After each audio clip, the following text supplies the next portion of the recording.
Muy bien, muy bien, doctores. ¿Me escuchan? Sí, doctor. Ya, empezamos. ¿Ven lo que estoy compartiendo en la pantalla? Sí, sí se ve. Ya, perfecto. Bueno, vamos a hablar de lo que es el parto, periodos de trabajo del parto, parto obstruido y pruebas de bienestar fetal. ¿Ya?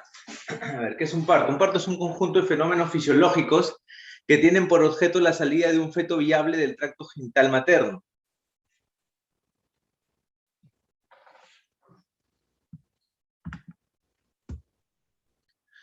Tenemos lo que es parto eutóxico y parto distóxico.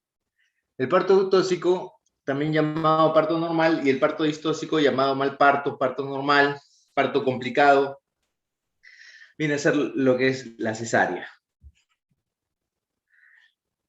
Dentro de lo que es los periodos de la labor de parto, tenemos lo que es la dilatación, el expulsivo, el alumbramiento y el puerperio inmediato.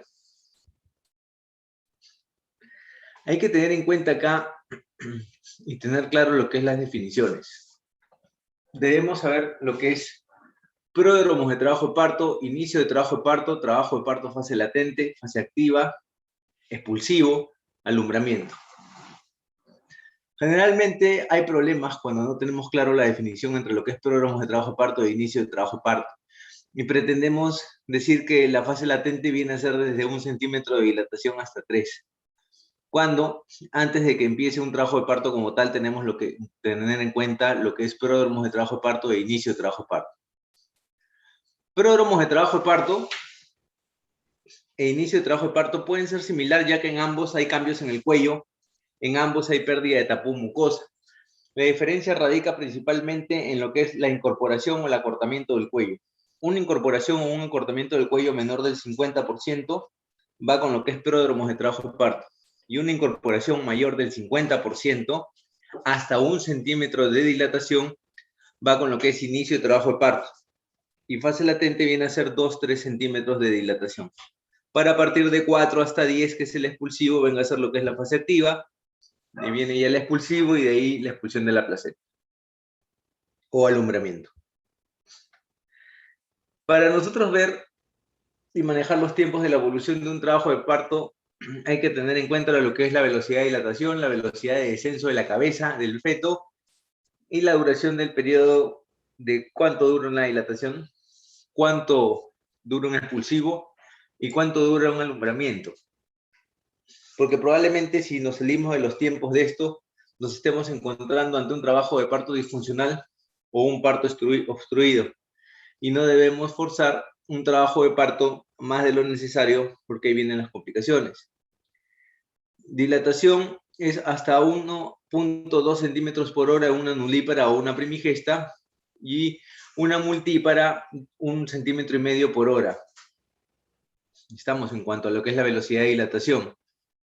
La velocidad de descenso de la cabeza, que por lo general se da a partir de los 7 centímetros de dilatación, en las nulíparas es de 1 centímetro por hora y en las multíparas de 2 centímetros por hora. Lo que es la velocidad de dilatación, estamos hablando de lo que es fase activa principalmente en una nulípara 8 a 12 horas, en una multípara 6 a 8 horas. El expulsivo, según literatura, es 2 horas para la nulípara y 1 hora para la multípara. Pero para protocolos hospitalarios se ha tratado de fijar un promedio. 50 minutos o 45 minutos para lo que es la primigesta y multíparas 20 minutos. En cuanto al alumbramiento o la expulsión espontánea de la placenta, hasta 30 minutos para ambos si no tenemos riesgo de retención placentaria. Acá podemos ver en este gráfico cómo va cambiando el cuello conforme va avanzando el trabajo de parto. Un cuello que no está en trabajo de parto, el tamaño promedio de un cuello es de 2.5 a 3.5 centímetros de longitud. Acá en este gráfico se va cortando, acá empieza a dilatar, está empezando la labor de trabajo de parto, acá ya se encuentra en fase activa, y acá podemos ver esta muesca a este nivel. Justo acá se da la inserción de los ligamentos redondos, y esta muesca se hace más notoria con respecto a este útero de acá. ¿Por qué? porque acá si se insertan los ligamentos redondos, se va a dar una tensión, como todo ligamento. Y esto va a llevar a la formación de lo que es el anillo de Band. El anillo de Band es un anillo de retracción patológico que se forma principalmente cuando hay problemas de parto obstruido, trabajo de parto disfuncional, debido a que no avanza el trabajo de parto. Se tensa el ligamento redondo, se forma el anillo de Band, y eso generalmente es notorio en pacientes delgadas.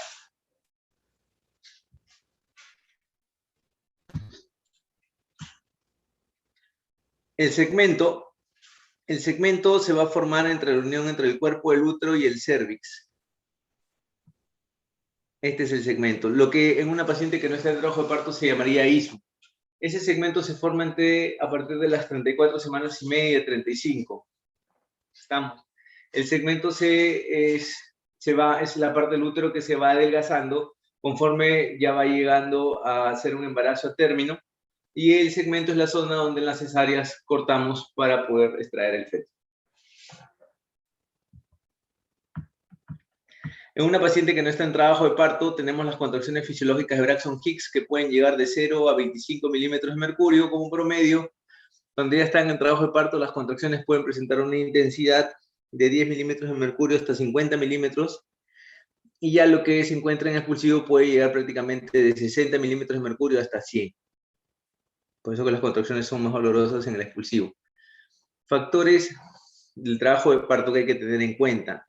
El factor motor, que son las contracciones uterinas, el móvil, que viene a ser el feto, el canal, la pelvis, y el tiempo, que es lo que hemos conversado hace un rato.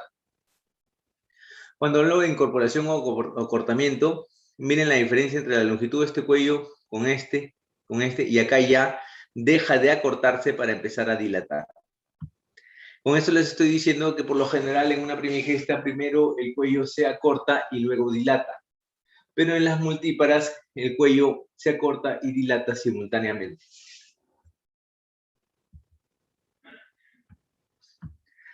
Acá tenemos la cabeza fetal a la altura de las espinas ciáticas. Decimos recién que un feto se encuentra encajado, lo cual lo catalogamos como 0. Por encima de las espinas ciáticas, -1, -2, -3, -4, -5. Por debajo, +1, +2, +3, +4, +5.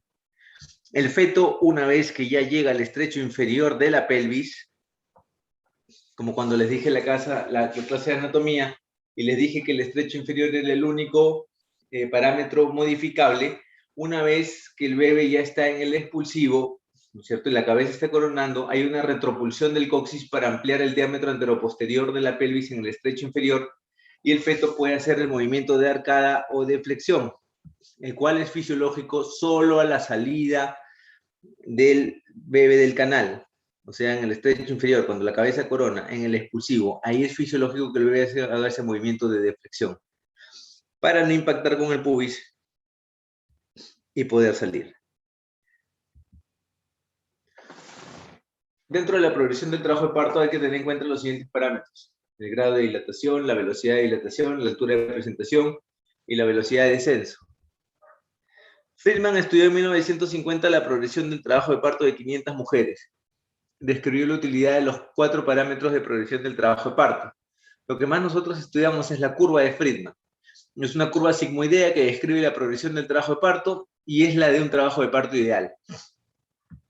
Como podemos ver en el gráfico, acá tenemos lo que es dilatación, acá tenemos lo que es tiempo. Y cuentan fase latente a partir de 2 centímetros de dilatación. No lo cuentan a partir de 0. De 0 hasta 1 es inicio de trabajo de parto, como les dije, y a partir de 2 ya viene a ser fase latente, 2 y 3 y 4 activa. Y tenemos un tiempo de duración de la fase latente de hasta 8 horas.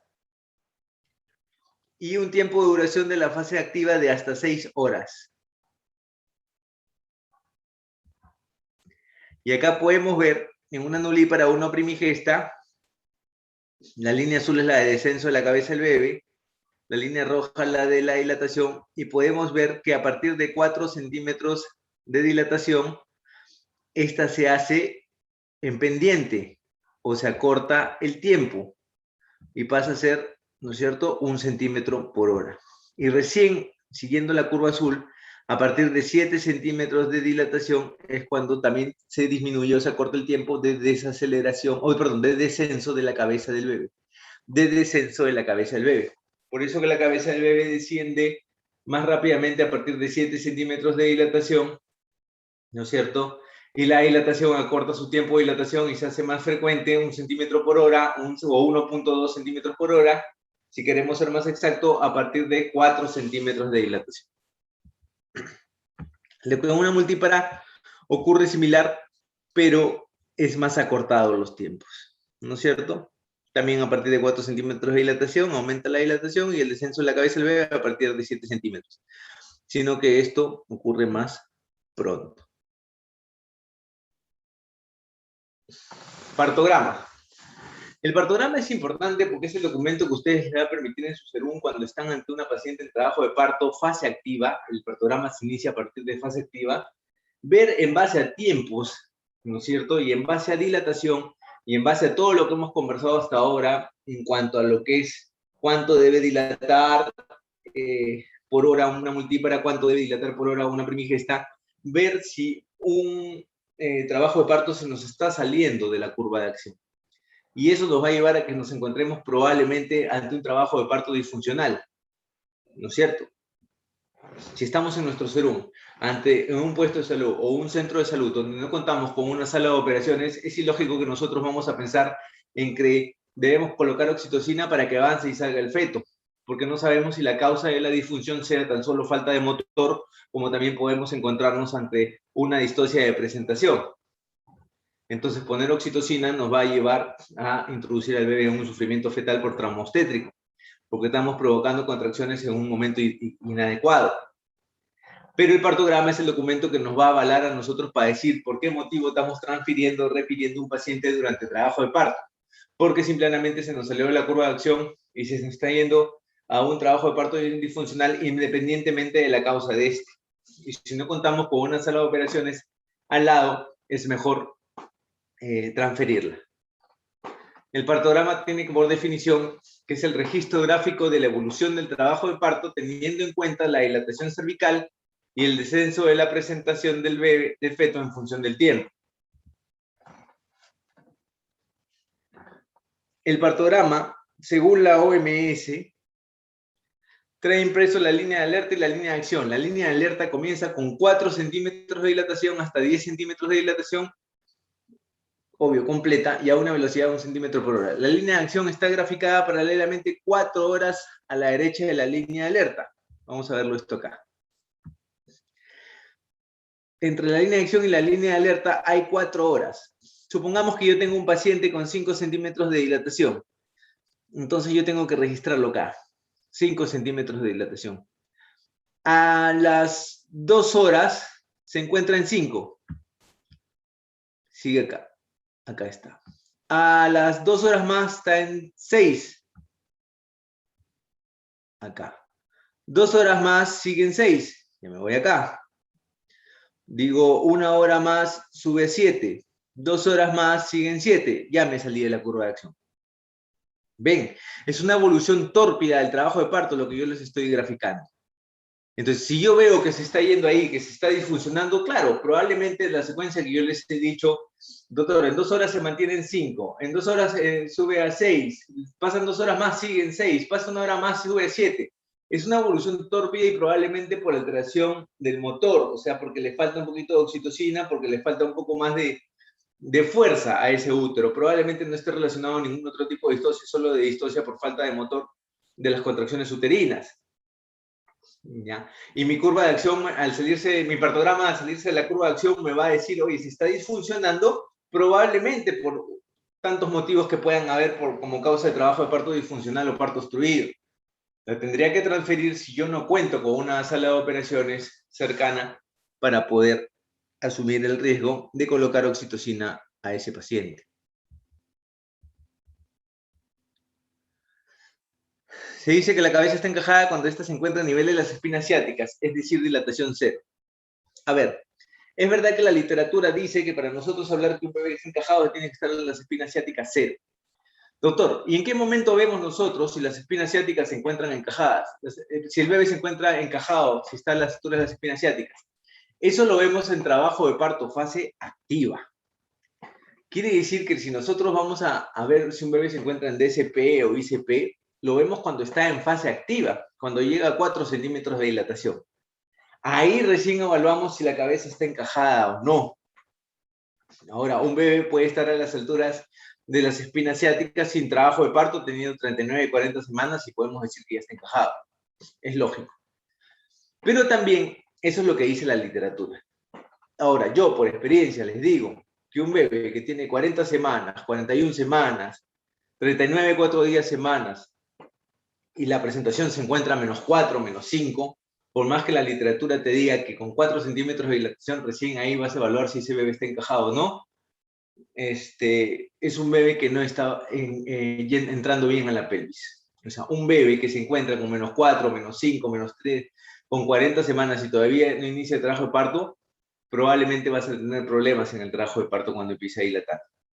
Eso se lo digo como experiencia para que cuando tengan los fetos o las gestantes en esas situaciones, en su serum con 40 semanas y está -4, supongamos que tengan una ecografía que tenga 3 kilos 400, primigeste, vas a tener problemas en trabajo de parto, les sugiero transferirlas.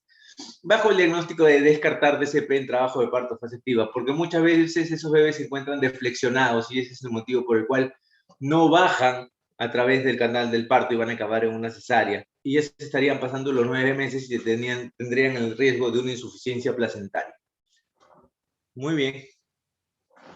Dentro de las causas de trabajo de parto disfuncional, ya saliendo de lo que es el trabajo de parto normal, vamos a entrar a lo que es el trabajo de parto disfuncional, ¿no es cierto?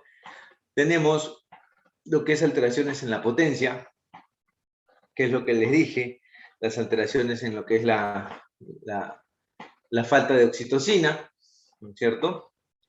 Las alteraciones en el producto, un bebé macrosómico, un bebé con alteraciones morfológicas que no le permita descender a través del canal del parto, una pelvis anómala, una pelvis platipeloide, una pelvis androide, ¿no es cierto? Una exostosis sacra, un tabique vaginal, tanto pelvis ósea como pelvis blanda, pueden producirte una disfunción de trabajo de parto. En cuanto a problemas de la potencia, tenemos las alteraciones en la contractilidad uterina, cuando esta es inadecuada. Como sabemos, la fisiología de la contracción uterina es de arriba hacia abajo, o sea, va del fondo, pasa por el segmento para llegar ya hacia la parte inferior del útero. Así es la fisiología de la contracción uterina. Y todo eso está manejado por medio de marcapasos uterinos. La alteración de esta conducción eléctrica en la fisiología de la contracción uterina puede provocarme una alteración de la potencia en la contracción durante el trabajo de parto y por lo tanto llevar a una disfunción del trabajo de parto. Malformaciones uterinas, como las alteraciones mullerianas, úteros didelfo, úteros tabicados, etc. Infecciones uterinas, endometritis, miometritis, todo eso me va a llevar a una alteración de la contracción uterina, inclusive en el posparto, provocándome incluso lo que es también la atonía y la hemorragia posparto, motivo por el cual tengo que muchas veces extender la cirugía para controlar la hemorragia, debido a que no se contrae después del parto, llevándolo a una histerectomía.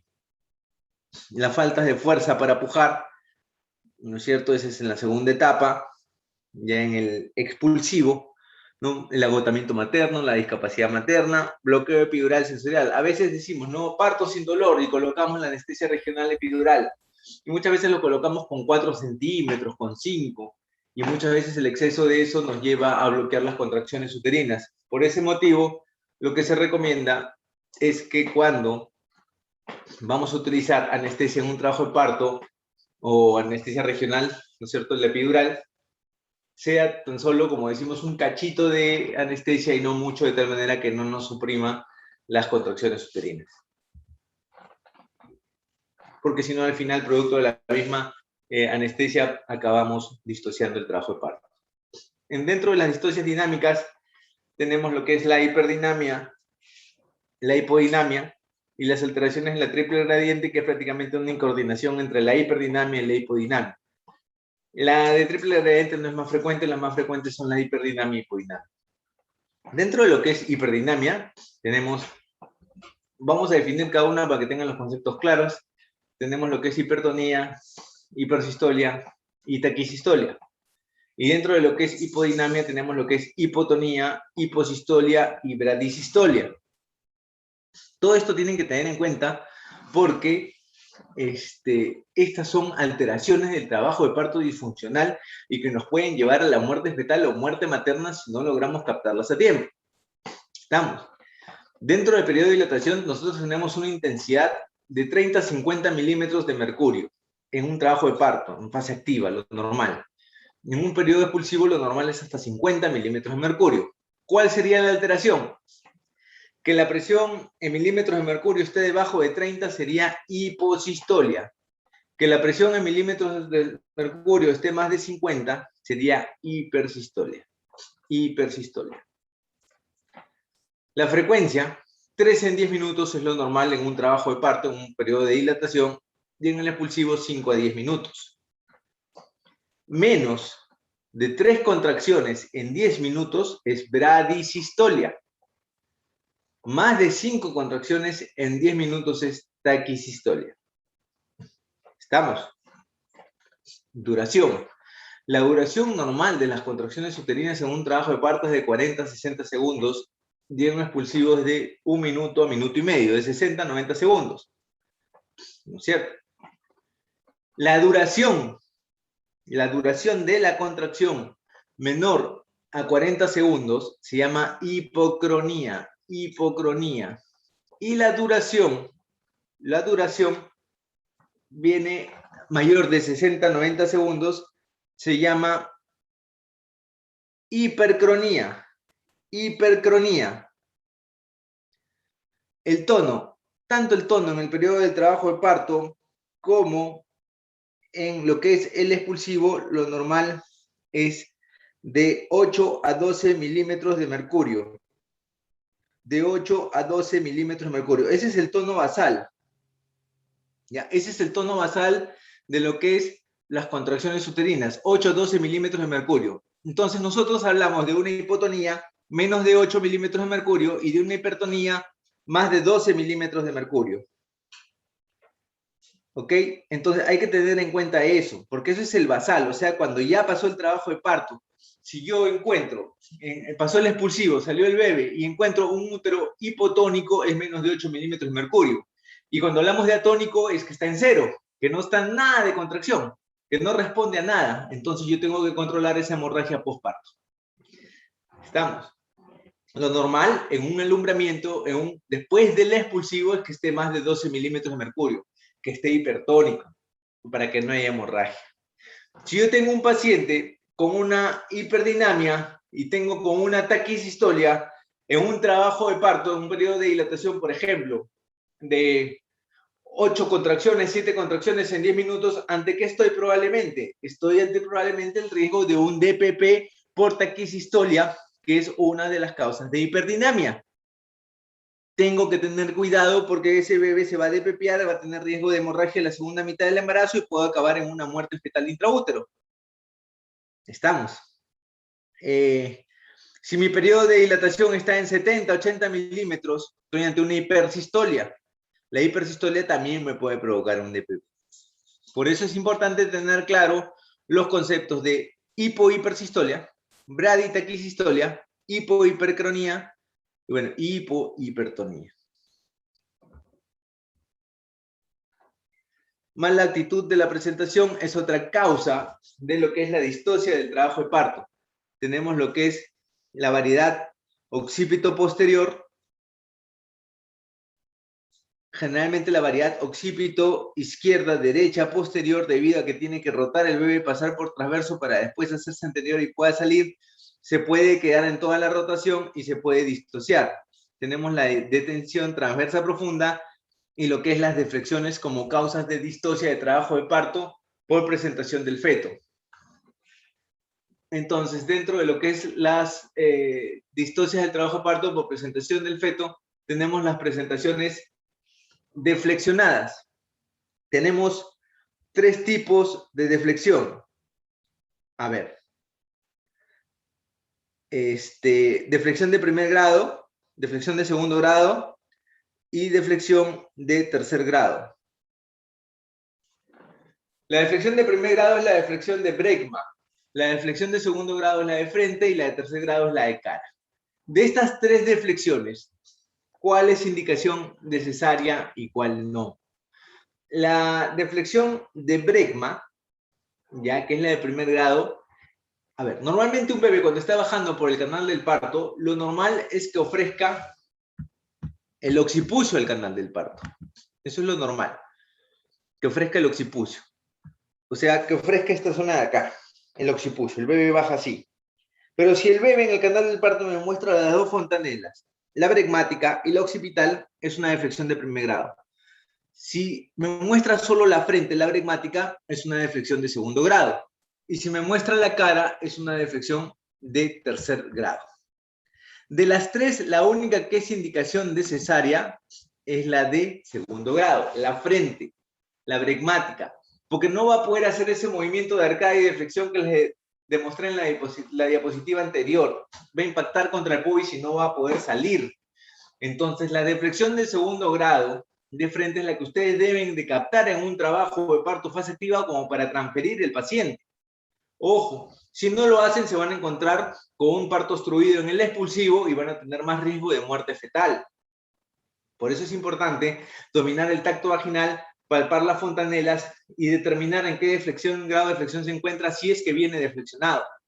Si el paciente también viene de cara, lo importante es que lo transfieran. Si están con 4 centímetros de dilatación, acuérdate que avanzan 1 centímetro por hora, pueden llegar a su nosocomio o institución más cercana para la atención por cesárea. Pero si el bebé de cara llega en expulsivo, no le va a quedar otra que atenderlos. Puede salir vía vaginal, pero va a salir equimótico con los signos del bolseador, con la cara bastante equimótica, morada, edematizada, pero sale vía vaginal. Y la deflexión de primer grado, que es aquella en las cuales ambas fontanelas se encuentran en el canal del parto, tanto la occipital como la bregmática, también puede coronar sin ningún problema, ¿ya? Y salir en el expulsivo sin ningún problema, pero a veces hay que ayudarlo de repente un poquito empujando el fondo uterino o hacer una episiotomía amplia para que pueda salir. Dentro de los problemas del producto tenemos, bueno, la macrosomía, como le dije, algunas alteraciones morfológicas, como lo que es de hidrocefalia, masas cervicales, como el higroma quístico, hidrops fetal, aquellos bebés que están llenos de líquido, edematizados, entonces les cuesta salir por el canal del parto, o cuando salen por el canal vaginal, pueden producir una serie de desgarros vaginales o desgarros cervicales que condicionan la hemorragia postparto. Los tipos de pelvis, cuando hay estrechez pélvica, platipeloide, androide, no hay forma de que salga por parto vaginal. Exostosis sacra, cualquier deformación pélvica, tanto en la pelvis ósea como pelvis blanda, tabiques vaginales, horizontales o cervicales, van a producir un trabajo de parto disfuncional. En nulíparas, el 25% de los partos se caen en trabajo de parto disfuncional. En multíparas, el 10% de los partos puede haber trabajo de parto disfuncional o parto obstruido. Actualmente se conoce como lo mismo. ¿Cuáles son los factores de riesgo maternos que me pueden estar asociados a distocias de trabajo de parto? La talla baja, menos de 1,45 m, la edad materna mayor de 35 años, el parto distóxico previo, las pelvis no ginecoides, bajo o alto peso al nacer, lesión uterina concomitante, ¿no es cierto? Producto más de 4 kilos. La literatura considera más de 4 kilos 500 como macrosomía fetal. Acuérdate que las literaturas son europeas o americanas, tienen otro tipo de raza, otro tipo de talla, otro tipo de pelvis más frecuente, que es la ginecoide. Entonces, ellos catalogan más de 4,500. Pero para nosotros, protocolos hospitalarios de MINSA Perú, más de 4 kilos lo catalogamos como macrosomía fetal. Y las presentaciones anormales, como por ejemplo la deflexión o los podálicos, ¿no? Los bebés que vienen de pie tienen riesgos de distocia. Dentro de las complicaciones de la distocia, tenemos lo que es la coriomionitis, obvio. Si tengo un bebé en parto obstruido o membranas rotas, por ejemplo, una deflexión de segundo grado, ese bebé no va a salir. Y si yo estoy en mi serum y tengo que transferirlo y estoy a 4 o 5 horas de mi hospital más cercano, aparte de tener el riesgo de muerte fetal, voy a tener el riesgo de coriomionitis. Debido a que las membranas están rotas, puede adquirir cualquier infección vía vaginal, introducirse dentro del útero y producirme una infección de ese feto que se encuentra en parto obstruido. Y por lo tanto, después también la endometritis y probablemente después la sepsis con foco pélvico. Y ese paciente, aparte de tener un feto muerto, por no diagnosticar a tiempo una infección de segundo grado, también voy a tener el riesgo de que me haga una sepsis por endometritis debido al tiempo prolongado de parto obstruido y tenga que acabar en una histerectomía. Cesárea, lesiones fetales por mala posición, sufrimientos fetales, ¿no? Todo lo hemos resumido en un solo caso, como les acabo de poner ahorita. Esas son las complicaciones de la distocia. Vamos a hablar de lo que es la vigilancia fetal durante el trabajo de parto. Generalmente lo hacemos con este instrumento que se llama tococardiógrafo. El tococardiógrafo nos va a permitir ver las contracciones uterinas y los latidos del bebé, y la madre va a registrar en forma subjetiva, en base a las sensaciones que ella siente de los movimientos del bebé, los movimientos de en un solo trazado. Es como hacerle un electro al feto, ¿ya? Sino que vamos a tener también las contracciones uterinas, los movimientos del feto y la reactividad del feto.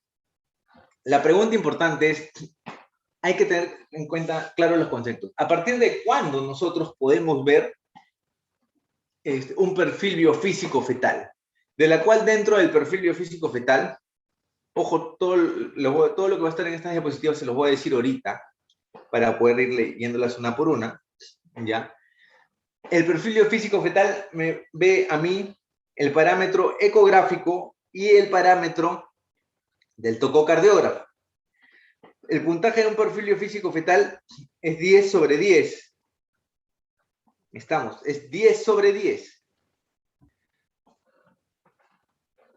¿Qué veo yo en un perfil biofísico fetal? El tono fetal, los movimientos respiratorios, los movimientos corporales, líquido amniótico, ¿no es cierto? Y aparte yo veo la reactividad cardíaca. La reactividad cardíaca la hago ya con el tococardiógrafo, con lo que hemos visto el instrumento acá. Con eso lo hago yo, veo la reactividad cardíaca. Porque es un trazado que se hace el bebé en 20 minutos. Y ahí tengo que tener en cuenta yo la diferencia entre lo que es un test no estresante y un test estresante. Un test no estresante es aquel test o el tococardiógrafo que se le hace al feto, ese trazado en 20 minutos sin contracciones uterinas, en la cual voy a evaluar movimientos del bebé y la reactividad, ley de acción-reacción. Cuando se mueve el bebé, tiene que haber aumento de los latidos. Un aumento de los latidos. ¿Ya? El test estresante es aquel test que se hace con contracciones uterinas. CST. Con stress test, con contracciones uterinas. Contraction, stress test, con contracciones uterinas. ¿Estamos? Ahora, eso yo lo puedo hacer en un trabajo de parto, un paciente que me llegue con 4 centímetros de dilatación y le pido un CST, un test estresante, porque ya viene con contracciones. Pero si yo a un paciente que no tiene contracciones le quiero provocar contracciones para pasarlo un test estresante, yo le pongo una vía con oxitocina y le provoco las contracciones. Es un test estresante, pero provocaba las contracciones por mi persona. Eso se llama test de Posey. Test de Posey. Estamos. En la cual yo empiezo con un determinado goteo de oxitocina hasta llegar a 40 gotas. Empiezo con 4 gotas de oxitocina en el frasco. Pasan 15 minutos, paso 8, pasan 15, paso 12, pasan 15 minutos, paso 16 gotas, pasan 15 minutos, paso 20 gotas, hasta llegar a 40 gotas, y así lo mantengo por 2 horas.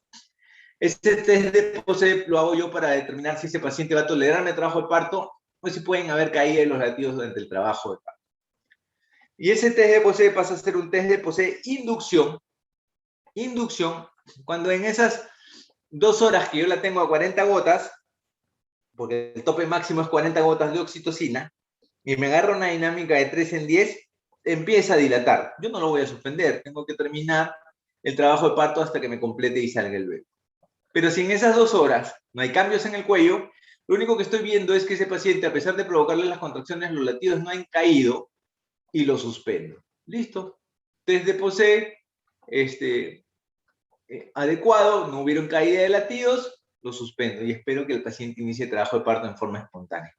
Porque ya sé que me va a tolerar el trabajo de parto porque no había caído de latidos con la oxitocina. Si empezó a dilatar durante el test de POSE, paso a POSE inducción, o sea, termino la gestación porque ya empezó a dilatar. No tengo por qué suspender nada. ¿A partir de cuándo yo puedo realizar o solicitar a un paciente un perfil biofísico fetal? Yo puedo solicitar a un paciente un perfil biofísico fetal a partir de las 28 semanas de dilatación. Para protocolos hospitalarios, 30 semanas de dilatación. Doctor, ¿pero por qué según literatura a partir de 28? Porque recién a partir de las 28 semanas yo puedo ver el sistema nervioso autónomo de un feto. Recién a partir de las 28 semanas. Entonces, pedir una prueba de reactividad cardíaca como es el tococardiógrafo o un perfil biofísico fetal que en verdad es ecografía más tococardiógrafo, que es el puntaje 10 sobre 10, la ecografía solo te va a dar 8 sobre 8 más, ¿no? Por eso que el verdadero perfil biofísico fetal es ecografía, donde evaluamos tono, movimientos respiratorios, movimientos corporales, líquido amniótico, más la reactividad cardíaca que lo vemos por medio del monitoreo, ¿no es cierto? Lo pido a partir de las 28 semanas porque recién el sistema nervioso autónomo está maduro y voy a poder registrar los movimientos fetales y los movimientos corporales y respiratorios del feto.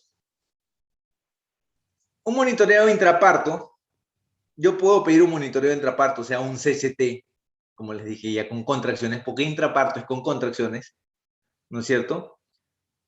Para ver principalmente si hay signos de hipoxia fetal. Ese es el fin, si hay signos de hipoxia fetal. Amnioscopía ya no se hace. Oximetría del pulso fetal tampoco. Muestra de sangre de cuero cabelludo no, porque son procedimientos invasivos y me pueden condicionar la coriomionitis. La mejor forma de hacer un monitoreo fetal intraparto es con un monitoreo electrónico interno de la frecuencia cardíaca fetal. Tampoco, el interno no, el externo, que es el tococardiógrafo. Es el que se usa actualmente, porque es menos invasivo. ¿Cuál es el objetivo de todo esto? Ver signos de hipoxia fetal. Ver los signos de hipoxia fetal, que algunos también le llaman asfixia perinatal. Obvio, captarlo precozmente para poder instaurar una reanimación fetal intraútero, como es pasar dextrosa a 500 centímetros cúbicos a chorro, ¿no es cierto? Y luego goteo lento y ponerle oxígeno 4 litros por minuto a la madre. Y con eso tú puedes transferir un paciente con signos de hipoxia o que se te encuentre un parto obstruido porque no hiciste bien el tacto vaginal y no captaste la distocia del producto, de tal manera de ayudar a que ese bebé llegue vivo al hospital más cercano. Ya lo dijimos. La base de un monitoreo fetal intraparto, como les dije, son la frecuencia cardíaca basal, la variabilidad de la frecuencia cardíaca fetal, las aceleraciones y las desaceleraciones. Los patrones que vamos a encontrar son los patrones normales, los patrones sospechosos y los patológicos. Lo normal, de 110 a 160 latidos, variabilidad de 5 a 25 latidos por minuto. ¿Qué se refiere con variabilidad? Que los latidos de un feto pueden ir ahorita 130, luego al segundo 132, al otro segundo 135, al otro segundo 145, al otro segundo 120, al otro segundo 125, y así va variando. Es como un electro, así, para arriba, para abajo, para arriba, para abajo, el trazado. Es bastante variabilidad, no se mantiene en un solo latido. Eso es lo normal. Sospechoso, cuando esa variabilidad ya no es de 5 a 25 latidos por minuto, sino es solo de 5 latidos por minuto. O sea, 120, 125, 124, 122, 123, 125. No hay una variabilidad como el ejemplo que les puse hace un rato. O muy marcada es la variabilidad. 180, 150, 185, 145. Es muy variable también, riesgo. Son sospechosos de que algo puede estar mal. El patológico generalmente se asocia cuando ya hay desaceleraciones, o sea, hay caída de los latidos, o cuando la variabilidad es indetectable, o sea, 120, 121, 120, 119, 120, es como decir un monitoreo plano, plano. Y la taquicardia, también más de 170 latidos por minuto, es patológico, la bradicardia menos de 100 latidos por minuto. No nos olvidemos que la taquicardia precede a la bradicardia. Entonces, cuando tú encuentras un bebé que todos los momentos los latidos, que el basal es 170 y en todo momento está 175, 177, 178, está en taquicardia, y acuérdate que eso va a preceder a la bradicardia y probablemente va a entrar en cualquier momento en un sufrimiento fetal. Les está avisando como para que actúen a tiempo. ¿Qué debemos evitar por medio de estos monitoreos? La hipoxia, la asfixia perinatal, las secuelas post-hipoxia, la muerte perinatal y, obvio, los problemas médicos legales. Acá, por ejemplo, vemos un trazado, ¿no es cierto?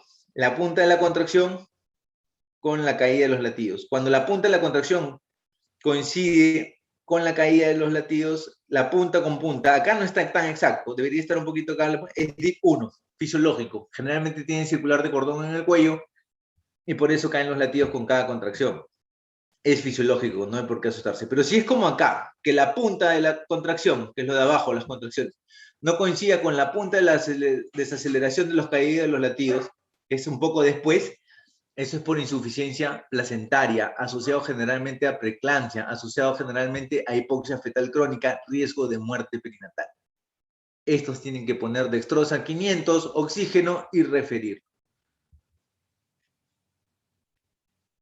Esto ya lo vimos.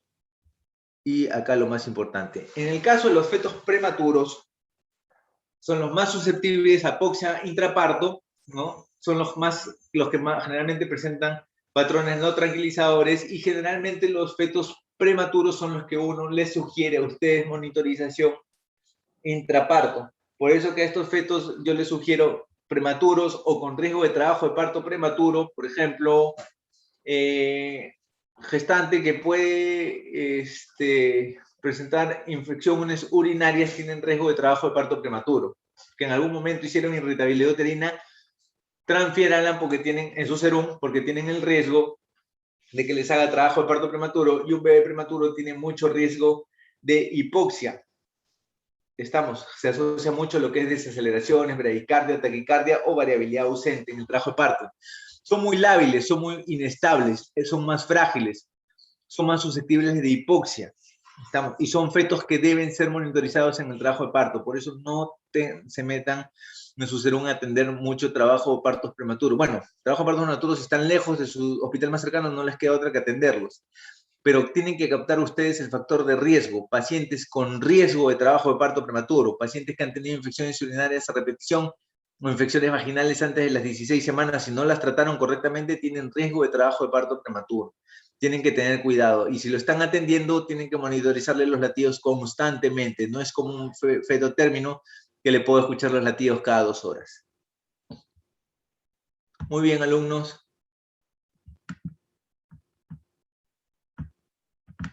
¿Todo claro? ¿Alguna duda?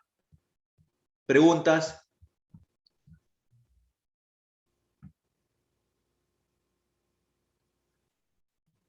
¿Me copian? Sí, doctor. ¿Dudas, preguntas? ¿Está todo claro? Doctor, una pregunta. ¿Podría repetir otra vez la parte en donde no coincide lo que son las contracciones? O sea, cuando sí coincide la contracción y cuando desacelera el corazón en los patrones, creo que mencionó que cuando sí coincide era fisiológico, pero también mencionó algo de la circular del cuello, de esa parte no entendí. Sí, de los DIPS. Sí, ¿Ya están viendo ahorita lo que estoy compartiendo? sí, sí se ve. Ya. Mira, el DIP 1 es cuando el vértice de la contracción uterina coincide con el vértice de la caída del latido. ¿Me entiendes? ¿Ya? Ajá. Y el DIP 2 es cuando el vértice de la caída del latido está después de la contracción, no coinciden punta por punta. El DIP 1 no tienes por qué asustarte porque es fisiológico, generalmente está asociado a circular de cordón. Pero el DIP 2, el que no coincide la punta de la caída de los latidos con la punta de la contracción, es el que se asocia a insuficiencia placentaria y generalmente lo vas a ver en pacientes de hipoxia crónica como son las preeclampsias. Esos tienes que transferirlo porque esos tienen riesgo de muerte fetal.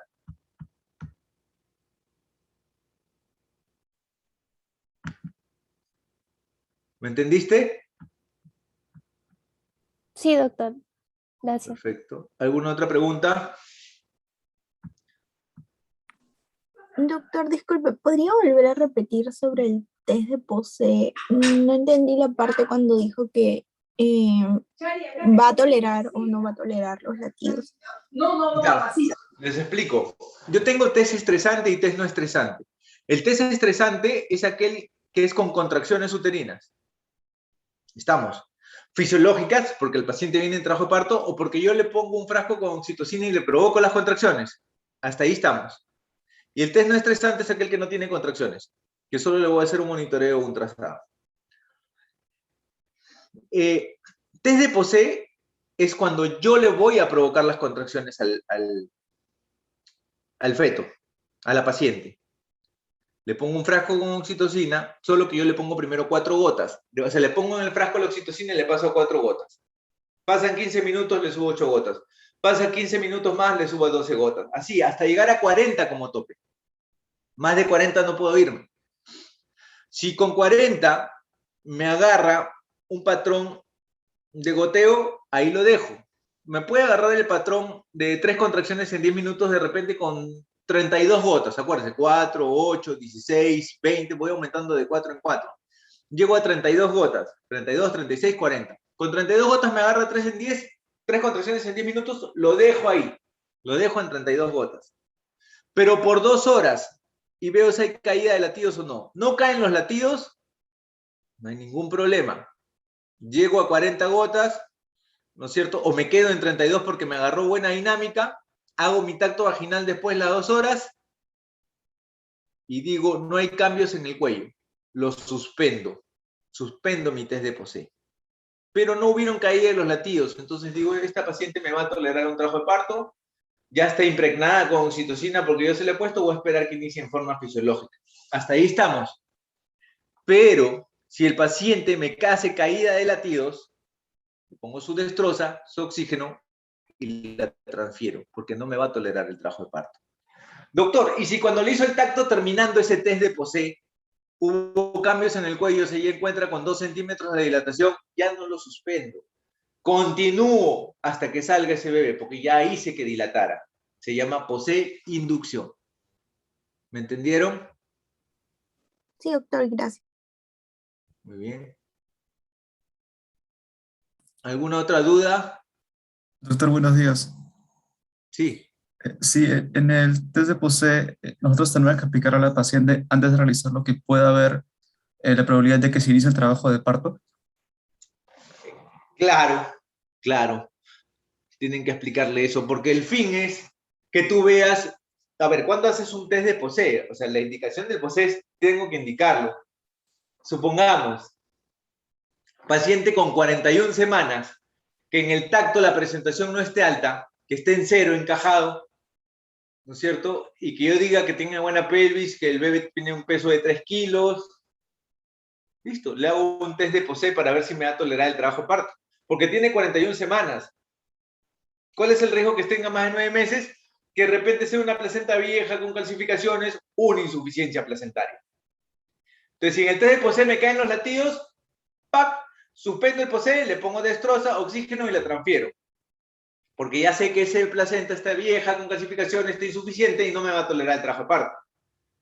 Pero si mi test de Posey me sale bueno, o sea, no hay caída de latidos, y le hago un tacto y encontré cambios en el cuello, continúo. Yo puedo indicar un test de Posey a un paciente de 41 semanas siempre y cuando yo tenga la indicación. En este caso, ¿cuál sería la indicación? Descartar insuficiencia placentaria. ¿Cómo descarto una insuficiencia placentaria? Con un test de Posey provocándole contracciones a ver si esa placenta me va a tolerar un trabajo de parto. Doctor, ¿y no habría otra manera? Porque si estoy en mi serum, ¿cómo sé? Voy, la refiero y le pido un Doppler de arteria umbilical para descartar insuficiencia placentaria. Si el Doppler me sale alterado, lo transfiero y ya no hago un Posey. Pero de repente me mandas a mí ese paciente con un Doppler alterado que se lo hizo en forma particular y yo te lo recibo en el hospital. Y yo digo, ¿cómo veo si ese Doppler está bien hecho o no? Le hago un test de Posey. Si hay caída de latidos y tu Doppler está alterado, tu Doppler estuvo bien hecho. Pero si tu Doppler está alterado y con mi test de Posey nunca cayeron los latidos, ese Doppler estaba mal hecho. ¿Me entienden?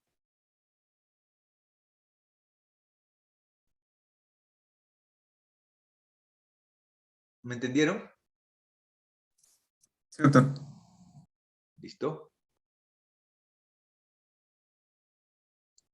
Muy bien, doctores. ¿Alguna otra duda? ¿Todo está claro?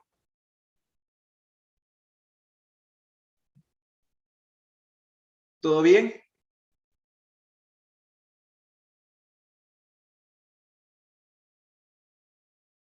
Sí, doctor. Perfecto. Muy bien. Eso sería todo por el día de hoy.